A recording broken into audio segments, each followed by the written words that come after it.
Feliz y bendecido día, aprendiendo un curso de milagros.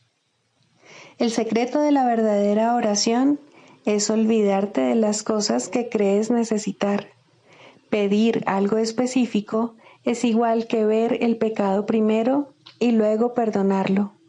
Del mismo modo, al orar pasas por alto tus necesidades específicas, tal como las ves, y las dejas en manos de Dios.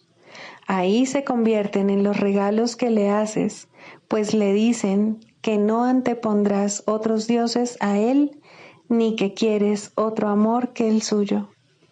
Este libro es un comienzo, no un final. Del prefacio que postula, párrafo 11. La visión de Cristo es el don del Espíritu Santo, la alternativa que Dios nos ha dado contra la ilusión de la separación y la creencia en la realidad del pecado, la culpabilidad y la muerte. Es la única corrección para todos los errores de percepción, la reconciliación de los aparentes opuestos en los que se basa este mundo. Su benévola luz muestra todas las cosas desde otro punto de vista, reflejando el sistema de pensamiento que resulta del conocimiento y haciendo que el retorno a Dios no solo sea posible, sino inevitable. Lo que antes se consideraba una injusticia que alguien cometió contra otro, se convierte ahora en una petición de ayuda y de unión. El pecado, la enfermedad y el ataque se consideran ahora percepciones falsas que claman por el remedio que procede de la ternura y el amor. Las defensas se abandonan porque donde no hay ataque no hay necesidad de ellas. Las necesidades de nuestros hermanos se vuelven las nuestras porque son nuestros compañeros en la jornada de regreso a Dios. Sin nosotros, ellos perderían el rumbo. Sin ellos, nosotros jamás podríamos encontrar el nuestro. Introducción. Este es un curso de milagros. Es un curso obligatorio. Solo el momento en que decides tomarlo es voluntario. Tener libre albedrío no quiere decir que tú mismo puedas establecer el plan de estudios. Significa únicamente que puedes elegir lo que quieres aprender en cualquier momento dado. Este curso no pretende enseñar el significado del amor, pues eso está más allá de lo que se puede enseñar. Pretende, no obstante, despejar los obstáculos que impiden experimentar la presencia del amor, el cual es tu herencia natural. Lo opuesto al amor es el miedo, pero aquello que todo lo abarca no puede tener opuestos. Este curso puede, por lo tanto, resumirse muy simplemente de la siguiente manera. Nada real puede ser amenazado. Nada irreal existe. En esto radica la paz de Dios. Capítulo 1. El significado de los milagros. Primero, principios de los milagros. Principio 19. Los milagros hacen que las mentes sean una en Dios. Se basan en la cooperación porque la filiación es la suma de todo lo que Dios creó. Los milagros reflejan, por lo tanto, las leyes de la eternidad, no las del tiempo. Capítulo 9. La aceptación de la expiación. Cuarto, el plan de perdón del Espíritu Santo. La expiación es para todos porque es la forma de desvanecer la creencia de que algo pueda ser únicamente para ti. Perdonar es pasar por alto. Mira entonces más allá del error y no dejes que tu percepción se fije en él, pues, de lo contrario, creerás lo que tu percepción te muestre. Acepta como verdadero solo lo que tu hermano es, si quieres conocerte a ti mismo. Percibe lo que él no es y no podrás saber lo que eres porque lo estarás viendo falsamente. Recuerda siempre que tu identidad es una identidad compartida y que en eso reside su realidad. Tienes un papel que desempeñar en la expiación, pero el plan de la expiación en sí está más allá de ti. No sabes cómo pasar por alto los errores, pues, de lo contrario, no los cometerías. Creer que no los cometes o que los puedes corregir sin un guía cuyo propósito es corregirlos, no sería más que otro error. Y si no sigues a ese guía, tus errores no podrán ser corregidos. El plan no lo elaboraste tú debido a las limitadas ideas que tienes acerca de lo que eres.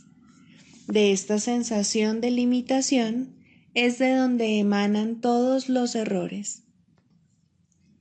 La forma de deshacerlos, por lo tanto, no procede de ti, sino que es para ti. La expiación es una lección acerca de cómo compartir que se te da porque te has olvidado de cómo hacerlo. El Espíritu Santo simplemente te recuerda el uso natural de tus capacidades. Al reinterpretar la capacidad de atacar como la capacidad de compartir, Él transforma lo que tú inventaste en lo que Dios creó. Si quieres alcanzar esto por medio de Él, no puedes contemplar tus capacidades a través de los ojos del ego, o las juzgarás como Él lo hace. El daño que puedan ocasionar reside en el juicio del ego. El beneficio que puedan aportar reside en el juicio del Espíritu Santo. El ego tiene también un plan de perdón porque estás pidiendo uno, aunque no al maestro adecuado. El plan del ego, por supuesto, no tiene sentido y nunca será viable. Al seguir su plan, te pondrás simplemente en una situación imposible, que es a donde el ego siempre te conduce. El plan del ego consiste en que primero veas el error claramente y en que luego lo pases por alto. Mas, ¿cómo ibas a poder pasar por alto aquello a lo que has otorgado realidad? Al verlo claramente, le has otorgado realidad y no lo puedes pasar por alto. En este punto es donde el ego se ve forzado a recurrir a misterios, insistiendo en que para salvarte tienes que aceptar lo que no tiene sentido.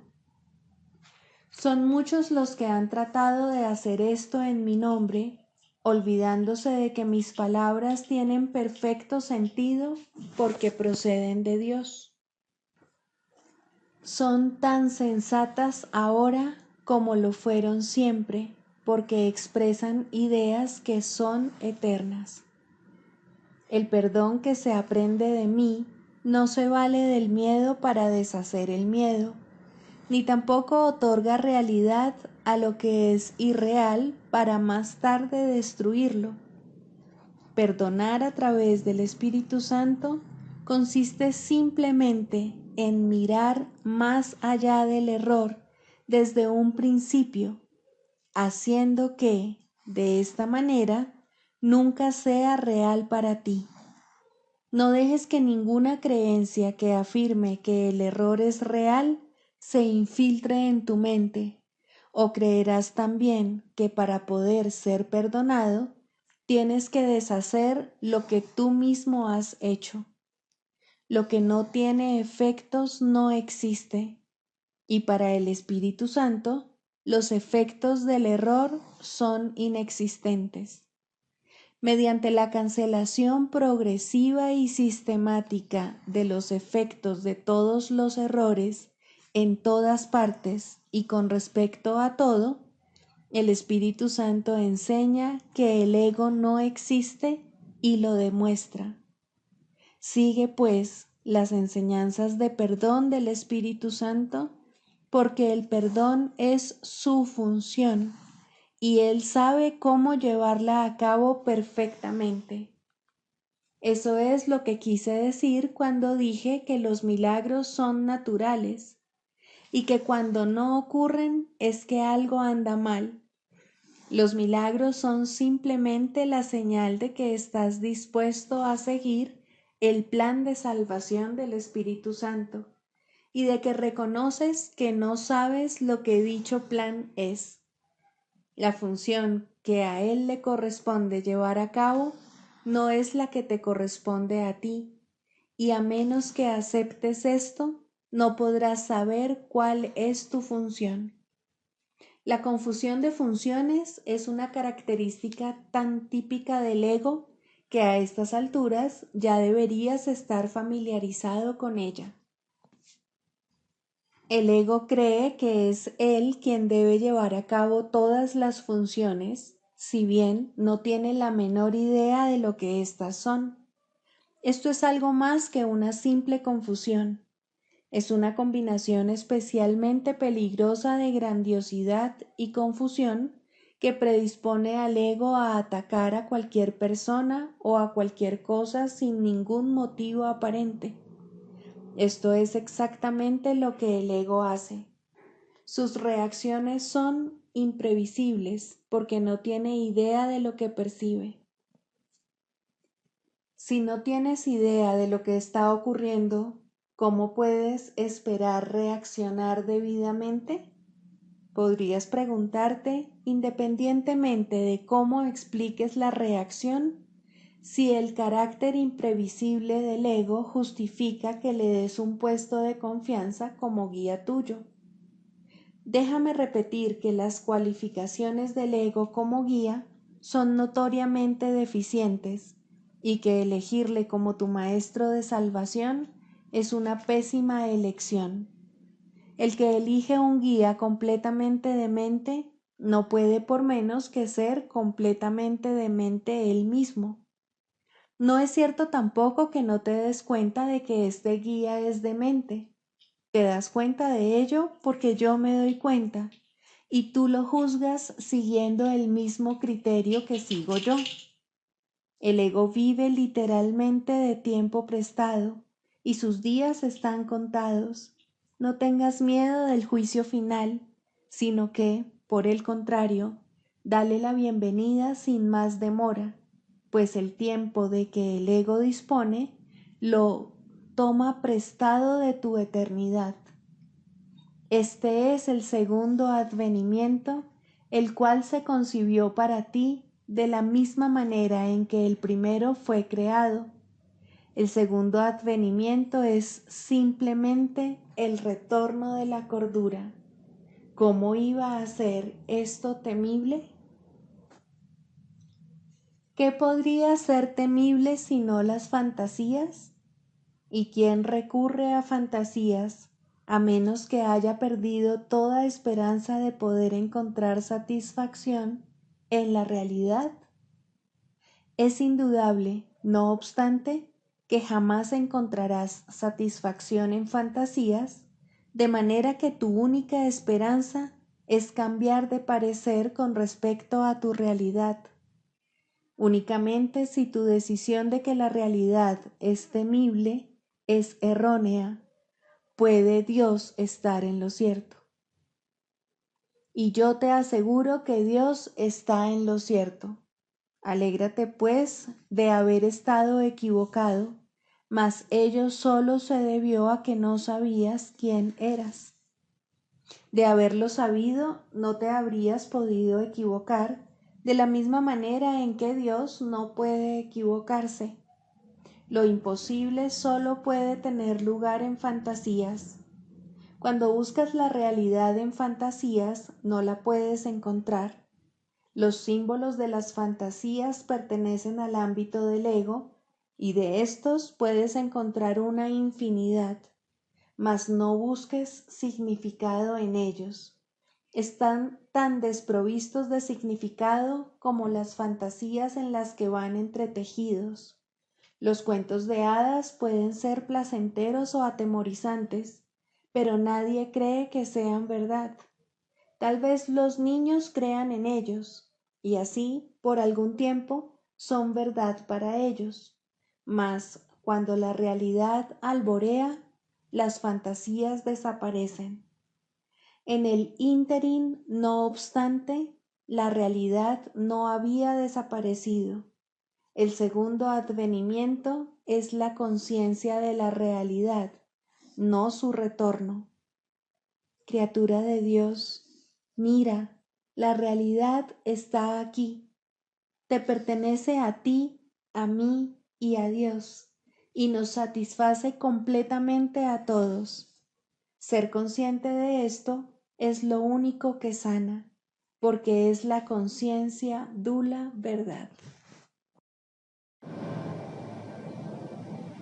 Libro de ejercicios, lección 86. Estas son las ideas para el repaso de hoy. Primera, solo el plan de Dios para la salvación tendrá éxito. Es inútil que ande buscando febrilmente la salvación por todas partes. La he visto en muchas personas y en muchas cosas, pero cada vez que traté de alcanzarla, no estaba allí. Estaba equivocado con respecto a dónde se encuentra. Estaba equivocado con respecto a lo que es. Ya no emprenderé más búsquedas inútiles. Solo el plan de Dios para la salvación tendrá éxito. Y me regocijaré, porque su plan jamás puede fallar. Estas son algunas de las variaciones que se sugieren para las aplicaciones más concretas de la idea. El plan de Dios para la salvación me librará de mi percepción de esto. Esto no es una excepción al plan de Dios para la salvación.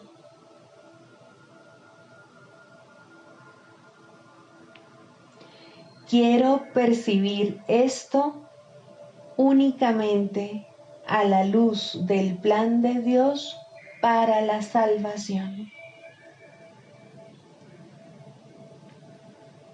Segunda, abrigar resentimientos es un ataque contra el plan de Dios para la salvación.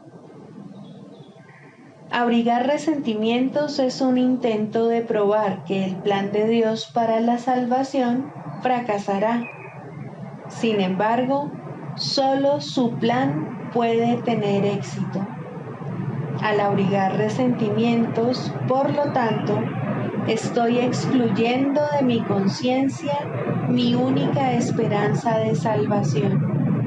Mas no quiero seguir yendo en contra de mis propios intereses de esta manera tan descabellada. Quiero aceptar el plan de Dios para la salvación y ser feliz. Las aplicaciones concretas de esta idea pueden hacerse utilizando las siguientes variaciones. Según contemplo esto, estoy eligiendo entre la percepción falsa y la salvación. Si veo motivos en esto para abrigar resentimientos, no veré motivos que justifiquen mi salvación. Esto es un llamamiento a la salvación, no al ataque.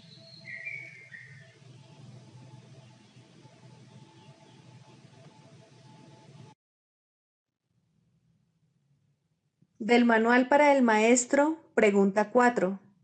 ¿Cuáles son las características de los maestros de Dios? 7.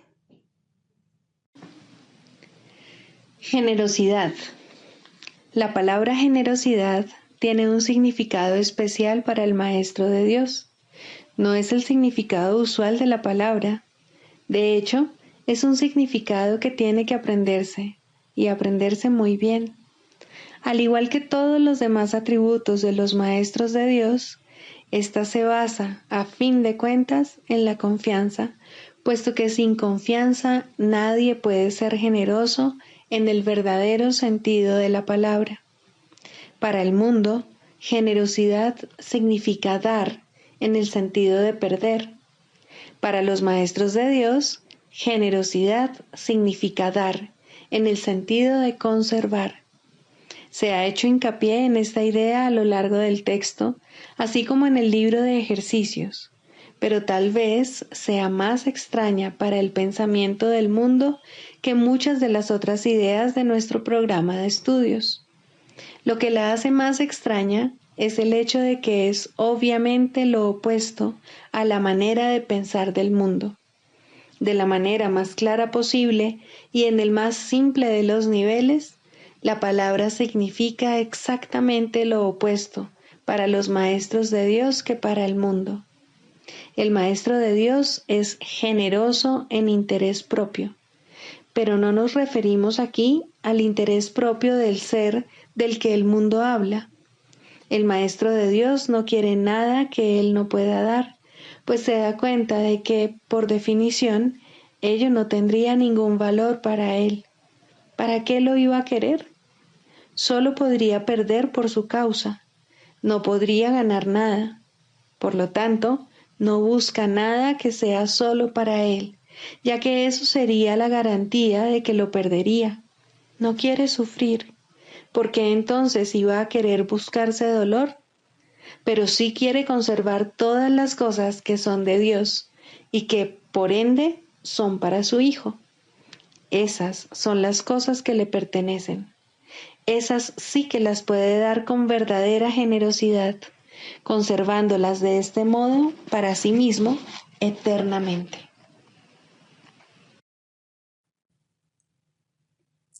Manual para el Maestro, 27. ¿Qué es la muerte? La muerte es el sueño central de donde emanan todas las ilusiones. ¿No es acaso una locura pensar que la vida no es otra cosa que nacer, envejecer, perder vitalidad y finalmente morir? Ya hemos planteado esta pregunta anteriormente, pero ahora debemos examinarla con mayor detenimiento. La creencia fija e inalterable del mundo es que todas las cosas nacen para morir. Se considera que así es como opera la naturaleza y ello no se debe poner en tela de juicio, sino que debe aceptarse como la ley natural de la vida. Lo cíclico, lo cambiante y lo incierto, lo inestable y lo inconstante, lo que de alguna manera crece y mengua siguiendo una trayectoria determinada, es lo que se considera la voluntad de Dios. Y nadie se pregunta si un creador benigno hubiese podido disponer algo así. Si el universo que percibimos fuese tal como Dios lo creó, sería imposible pensar que Dios es amoroso, pues aquel que ha decretado que todas las cosas mueran y acaben en polvo, desilusión y desesperanza, no puede sino inspirar temor. Tu insignificante vida está en sus manos, suspendida de un hilo que él está listo para cortar sin ningún remordimiento y sin que le importe, tal vez hoy mismo. Y aun si esperase, el final es seguro de todas formas. El que ama a un Dios así no conoce el amor, ya que ha negado que la vida sea real. La muerte se ha convertido en el símbolo de la vida. Su mundo es ahora un campo de batalla en donde reina la contradicción y los opuestos luchan en una guerra interminable. Allí donde hay muerte, es imposible la paz. La muerte es el símbolo del temor de Dios. La idea de la muerte oculta su amor y lo mantiene al margen de la conciencia, cual un escudo puesto en alto para bloquear el sol. Lo siniestro de este símbolo basta para demostrar que la muerte no puede coexistir con Dios. La muerte presenta una imagen del Hijo de Dios en la que ésta acaba descansando en paz, en los brazos de la devastación, donde los gusanos lo esperan para darle la bienvenida y así prolongar un poco más su propia existencia gracias a su muerte. Mas los gusanos están igualmente condenados a morir, y de esta forma todas las cosas viven gracias a la muerte. En la naturaleza, el devorarse unos a otros es la ley de la vida. Dios está loco y solo el miedo es real. La extraña creencia de que una parte de las cosas que mueren puede seguir existiendo separada de lo que muere, tampoco proclama a un Dios amoroso, ni vuelve a sentar las bases para que se tenga confianza. Si la muerte es real para una sola cosa, la vida no existe. La muerte niega la vida, pero si la vida es real, lo que se niega es la muerte. En este caso no puede haber transigencia alguna. O bien existe un Dios de miedo, o bien uno de amor. El mundo intenta hacer miles de transigencias al respecto y tratará de hacer 1000 más. Ni una sola puede ser aceptable para los maestros de Dios, ya que ninguna de ellas sería aceptable para Dios. Él no creó la muerte, puesto que no creó el miedo. Para él, ambas cosas están igualmente desprovistas de sentido. La realidad de la muerte está firmemente arraigada en la creencia de que el Hijo de Dios es un cuerpo, y si Dios hubiese creado cuerpos, la muerte sería ciertamente real. Pero en ese caso, Dios no sería amoroso. Ningún otro punto ilustra en forma tan clara el contraste que existe entre la percepción del mundo real y la del mundo de las ilusiones. Si Dios es amor, la muerte es, de hecho, la muerte de Dios. Y por lo tanto, su propia creación no puede sino temerle. Dios no es su padre, sino su destructor, su vengador, no su creador. Sus pensamientos son aterradores y su imagen temible. Contemplar sus creaciones es morir. El último enemigo destruido será la muerte. Por supuesto que sí. Sin la idea de la muerte no habría mundo. Todos los sueños acabarán con éste. Esta es la meta final de la salvación, el fin de todas las ilusiones. Y todas las ilusiones nacen de la muerte. ¿Qué puede nacer de la muerte y tener vida? Por otra parte, ¿qué puede originarse en Dios y morir? Las inconsistencias, las transigencias y los ritos que el mundo fomenta en sus vanos intentos de aferrarse a la muerte y al mismo tiempo pensar que el amor es real, no son más que necios trucos mágicos que no tienen sentido ni eficacia. Dios es eterno, al igual que todas las cosas creadas en él. ¿No ves que de no ser así, él tendría un opuesto y el miedo sería tan real como el amor? Maestro de Dios, tu única tarea puede definirse de la siguiente manera. No hagas ningún trato en el que la muerte sea parte integrante de él. No creas en la crueldad, ni permitas que el ataque oculte la verdad de ti. Lo que parece morir tan solo se ha percibido incorrectamente y se ha llevado al campo de las ilusiones. De ahí que tu tarea sea ahora permitir que las ilusiones sean llevadas ante la verdad. Mantente firme solo en esto. No te dejes engañar por la realidad de ninguna forma cambiante. La verdad no cambia ni fluctúa, ni sucumbe ante la muerte o ante la destrucción. ¿Y cuál es el final de la muerte? Nada más que esto, el reconocimiento de que el Hijo de Dios es inocente ahora y siempre, nada más que eso, pero no olvides que tampoco es menos. Manual para el maestro. Clarificación de términos. 4. La percepción verdadera, el conocimiento. El mundo que ves no es más que la ilusión de un mundo. Dios no lo creó, pues lo que Él crea tiene que ser tan eterno como Él. En el mundo que ves, no obstante, no hay nada que haya de perdurar para siempre. Algunas cosas durarán en el tiempo algo más que otras, pero llegará el momento en el que a todo lo visible le llegue su fin. Los ojos del cuerpo no son, por lo tanto, el medio a través del cual se puede ver el mundo real, pues las ilusiones que contemplan solo pueden conducir a más ilusiones de la realidad. Y eso es lo que hacen, pues todo lo que los ojos del cuerpo ven no solo no ha de durar, sino que además se presta a que se tengan pensamientos de pecado y culpabilidad. Todo lo que Dios creó, por otra parte, está por siempre libre de pecado y por ende, por siempre libre de culpabilidad. El conocimiento no es el remedio para la percepción falsa, puesto que al proceder de distintos niveles jamás pueden encontrarse. La única corrección posible para la percepción falsa es la percepción verdadera.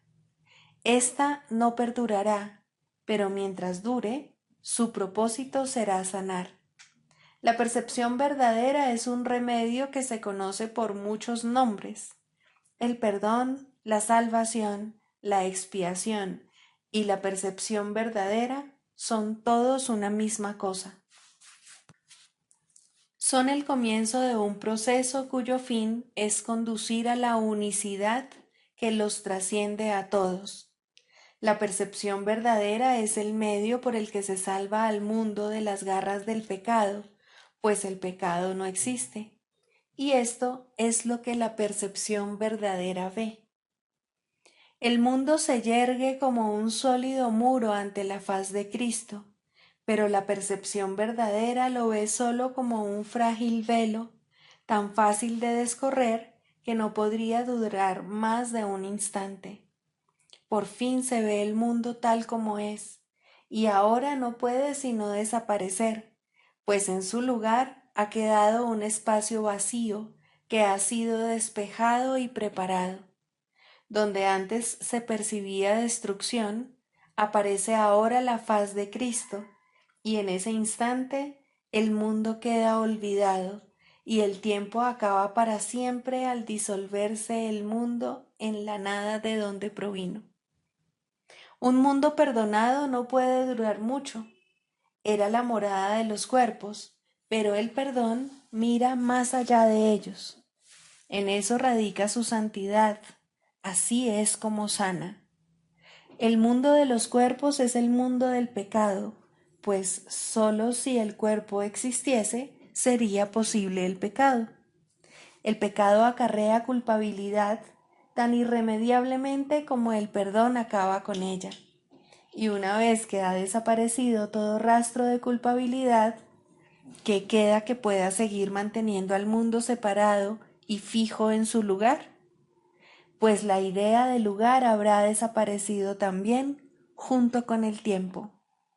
El cuerpo es lo único que hace que el mundo parezca real, pues, al ser algo separado, no puede permanecer donde la separación es imposible.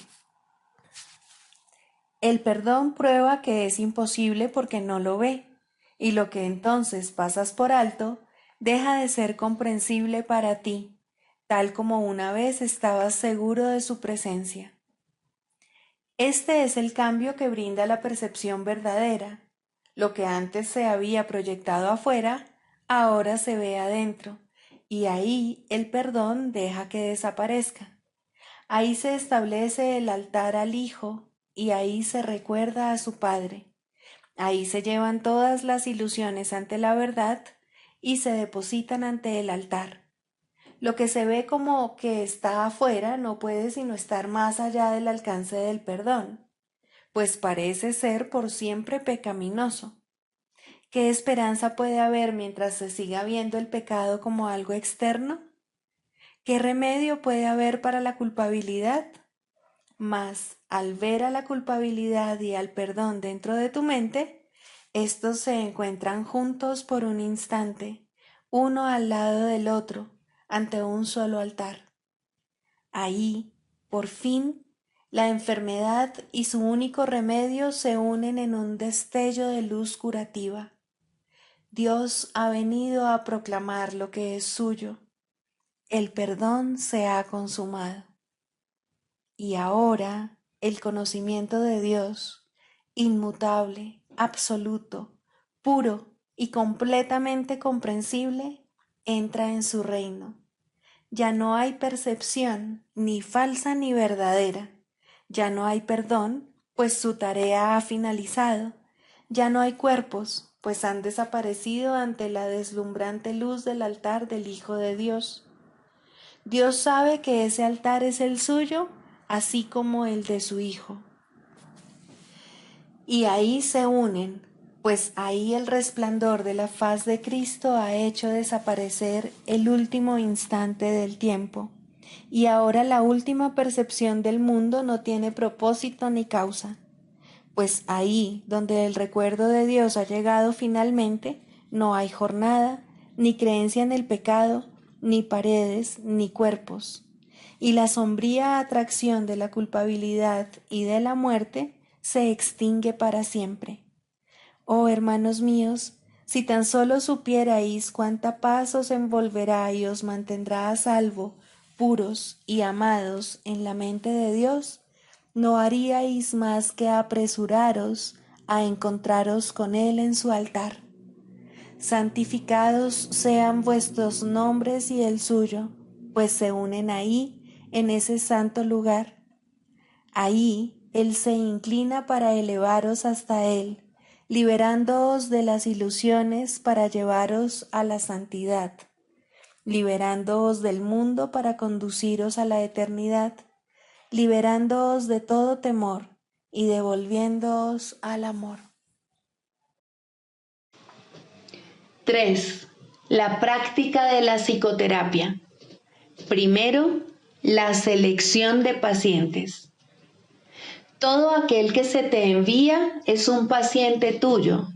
Esto no significa que tú lo selecciones ni que escojas la clase de tratamiento adecuado, pero sí significa que nadie viene a ti por error. No hay errores en el plan de Dios.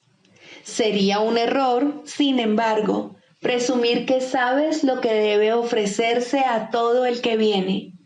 No te corresponde decidirlo.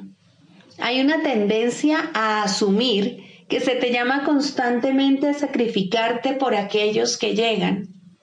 Esto difícilmente podría ser cierto. Exigir que te sacrifiques es exigir un sacrificio de Dios, y Él no sabe nada del sacrificio. ¿Quién podría pedirle a lo perfecto que sea imperfecto? ¿Quién decide entonces lo que cada hermano necesita? Seguramente no tú, que aún no reconoces quién es aquel que pide. Hay algo en él que te lo dirá si escuchas, y esa es la respuesta. Escucha. No exijas, no decidas, no sacrifiques. Escucha.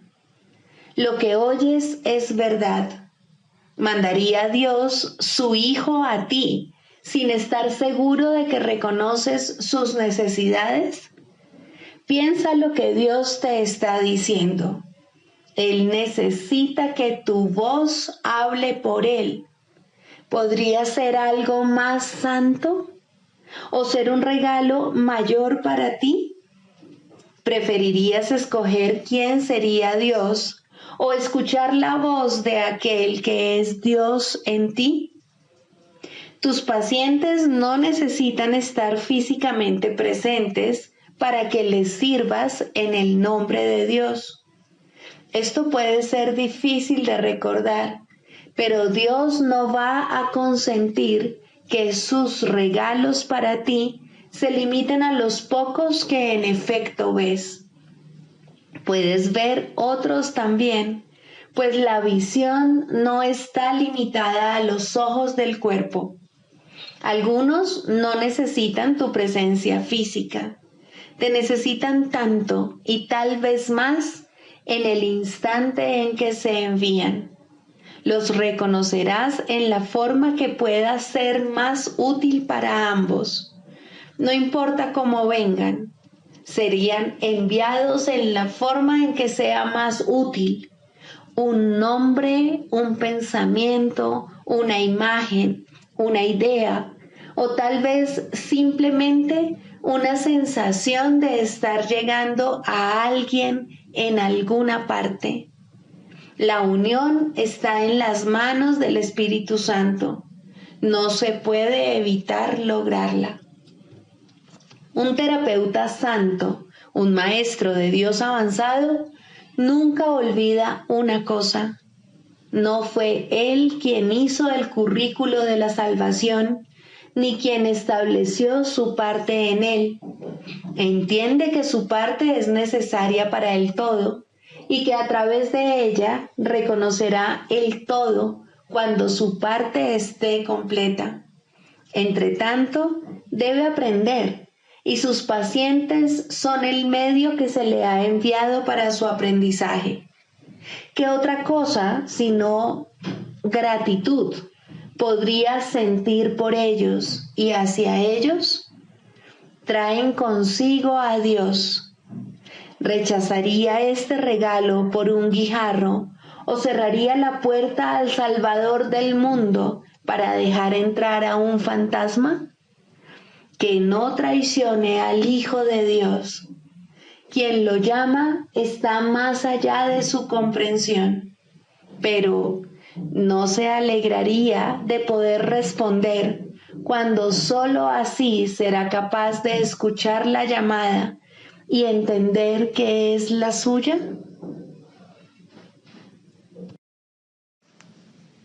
El canto de la oración.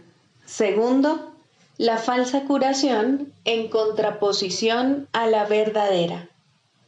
La falsa curación no es más que un mísero intercambio de una ilusión por otra más agradable, de un sueño de enfermedad por uno de salud. Esto puede ocurrir en los primeros niveles de oración en combinación con un perdón bien intencionado, pero aún no comprendido del todo. Solo la falsa curación puede dar lugar al miedo, de tal manera que la enfermedad es libre para arremeter de nuevo. La falsa curación puede, en efecto, eliminar ciertas formas de dolor y enfermedad, pero la causa sigue ahí y no dejará de producir efectos. La causa sigue siendo el deseo de morir y de vencer a Cristo. Y con este deseo, la muerte es segura, pues a la oración se le da respuesta. No obstante, hay una clase de muerte aparente que tiene otra fuente. No es el resultado de pensamientos hirientes ni de una furia desenfrenada contra el universo. Significa simplemente que la utilidad del funcionamiento del cuerpo ha concluido, de manera que se elige abandonarlo en forma similar a como uno se desprende de una vestimenta desgastada.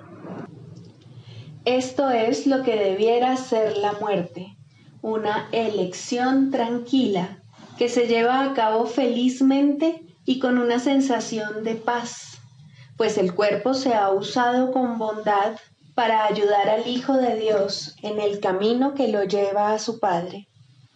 Le damos las gracias al cuerpo por el servicio que nos ha prestado, pero nos sentimos agradecidos también de que ya no haya necesidad de seguir transitando por el mundo de las limitaciones, ni de alcanzar al Cristo en formas borrosas y, a lo sumo, poder verlo claramente en amorosos destellos.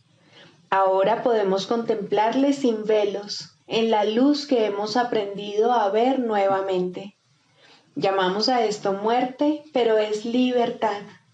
No se presenta en formas que parecen imponerse con dolor a una carne renuente, sino como una dulce bienvenida a la liberación. Si ha habido verdadera curación, esta puede ser la forma en que la muerte llegue cuando sea el momento de descansar por un rato de la labor gustosamente realizada y gustosamente concluida. Ahora nos dirigimos en paz a una atmósfera más despejada y a climas más suaves, donde no es difícil ver que los regalos que dimos nos fueron salvaguardados. Cristo nos resulta más claro ahora. Su visión es más sostenida en nosotros. Su voz, la palabra de Dios, más claramente nuestra. Este sereno pasar de un nivel de oración más elevado a un tierno perdón de las cosas del mundo solo puede recibirse con agradecimiento. Pero primero, la verdadera curación tiene que haber bendecido a la mente con amoroso perdón por los pecados con los que soñó e impuso sobre el mundo. Ahora sus sueños se desvanecen en un tranquilo descanso. Ahora su perdón viene a sanar el mundo y está lista para partir en paz, pues la jornada ha llegado a su fin y las lecciones se han aprendido. Eso no es muerte de acuerdo con el pensar del mundo, pues la muerte es cruel ante sus atemorizados ojos y se manifiesta en forma de castigo por el pecado. ¿Cómo podría entonces ser una bendición? ¿Y cómo puede dársele la bienvenida cuando se le debe temer?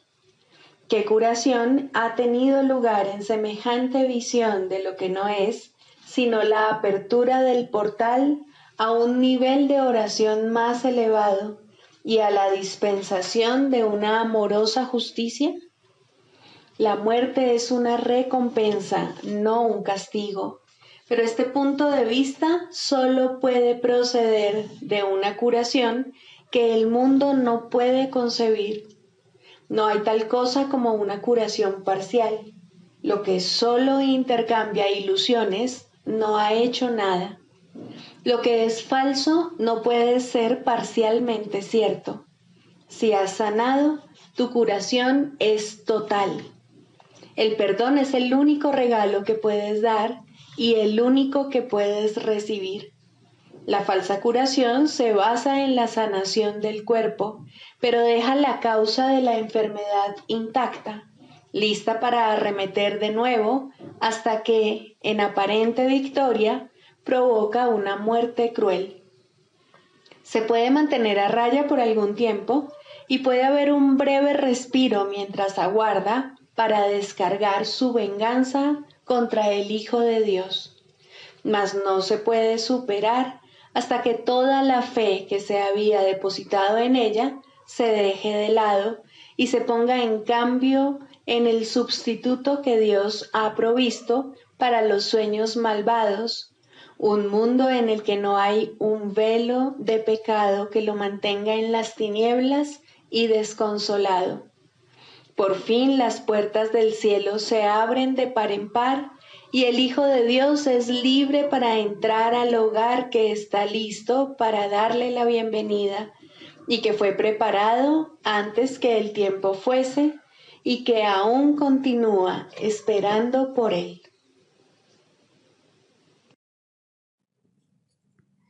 Sigamos a Jesús haciendo del perdón algo tan natural como respirar y algo tan vital como el aire. Amén.